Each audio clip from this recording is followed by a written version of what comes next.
咱们今天呢做一个土豪吃的菜啊，葱爆羊肉。咱把这羊肉啊给它切成片儿啊，然后薄厚呢均匀一些啊。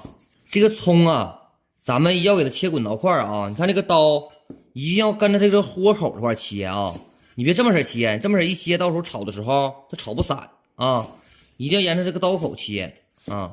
然后呢，咱这个羊肉呢，选择羊里脊啊、羊腿都行。把这个切好的葱，咱给它抖了开啊。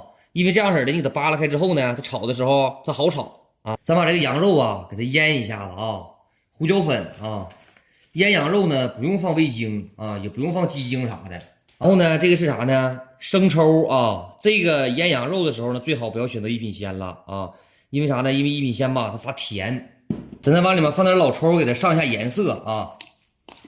咱再往这个肉里面给它少放点盐啊。这个盐呢，这量你一定要找好了啊！你要是放多，你要放少了呢，淡的话呢，你炒的时候你还能放点生抽给它补救一下子。你要一下子整咸了，那就完了啊，就没法整了。然后呢，再放点料酒，给它腌个10分钟左右啊，然后咱再炒。炒羊肉之前呢，一定要把这个锅呀，给它拿油给它润好了啊，也就是热锅凉油啊，要不然这你不把这勺练好了，那肉往里下嘎。粘一层啊，你挠吧。勺炼好了以后啊，咱再放点油啊，羊肉给它炒一下。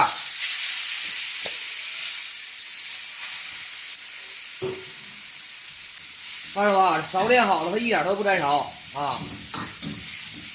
炒到什么程度啊？看这羊肉断生了就行了啊，变色了就是啊。然后倒出来，把勺刷一刷，咱炒葱。锅里面少留点底油，把葱给它炒香啊。这个葱啊，给它炒出香味就行啊，千万别给它炒的嫩不叽的啊！你要给把大葱给它炒的太歪歪的，这个就不好了啊。葱炒好了以后呢，把这羊肉放里啊。